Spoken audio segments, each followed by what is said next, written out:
ಮಿಥುನ ರಾಶಿಗೆ ಬರೋದಾದರೆ, ಮಿಥುನ ರಾಶಿ ಅಧಿಪತಿ ಬುಧನಾಗಿದ್ದು, ಆ ಬುಧನ ಒಂದು ವ್ಯವಸ್ಥೆಯನ್ನು ಅನುಸರಿಸಿ ಅವರ ಜೀವನ ನಡೆದರೂ ಸಹ ಅವರಿಗೆ ಗುರುಬಲ ಇಷ್ಟು ದಿನ ಇತ್ತು, ತದನಂತರ ಕಡಿಮೆ ಆಯಿತು ಅಂತ ಹೇಳ್ಬೋದು. ಯಾಕೆಂದರೆ 12ನೇ ಭಾವಕ್ಕೆ ಗುರು ಬಂದ್ಬಿಡುತ್ತೆ.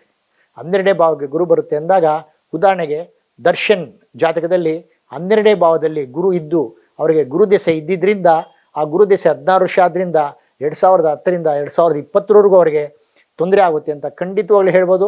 ಅದೇ ರೀತಿಯಲ್ಲಿ ಅವ್ರಿಗೆ ತೊಂದರೆ ಆಯಿತು ಅಂತ. ಹೀಗೆ ಗುರು ಚೆನ್ನಾಗಿಲ್ಲದೆ ಹೋದರೆ ಹಣಕಾಸು ಹೋಗುತ್ತೆ, ಮಾನ ಮರ್ಯಾದೆ ಹೋಗುತ್ತೆ, ಸಮಾಜ ನಿಂದನೆ ಮಾಡ್ತಕ್ಕಂಥ ಒಂದು ಇದು ಕ್ರಿಯೇಟ್ ಆಗುತ್ತೆ.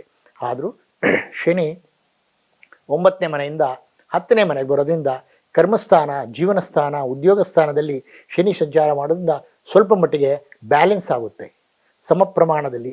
ಅಂದರೆ ಗುರು ಕೊಡ್ತಕ್ಕಂಥ ಅವಘಡಗಳನ್ನು ಶನಿ ತಡೆದು, ಶನಿ ದೃಷ್ಟಿ ಗುರು ಮೇಲೆ ಇರುತ್ತೆ, ಅವಾಗ ಆ ಶನಿ ತಡೆದು ಖಂಡಿತವಾಗ್ಲೂ ಅವರಿಗೆ ಮಿಥುನ ರಾಶಿಯವರಿಗೆ ಒಳ್ಳೆಯದಾಗುತ್ತೆ ಅಂತ ಹೇಳ್ಬೋದು. ಆದರೆ ಹೆಚ್ಚಿನ ನಿರೀಕ್ಷೆ ಇಲ್ಲ. ಬರ್ತಕ್ಕಂಥ ಲಾಭಗಳು ಮಂದಗತಿಯಲ್ಲಿ ಅವರಿಗೆ ಬರುತ್ತೆ, ಒಳ್ಳೆಯದಾಗುತ್ತೆ ಅಂತ ಮಿಥುನ ರಾಶಿಯವರಿಗೆ ನಾವು ಖಂಡಿತ ಹೇಳ್ಬೋದು.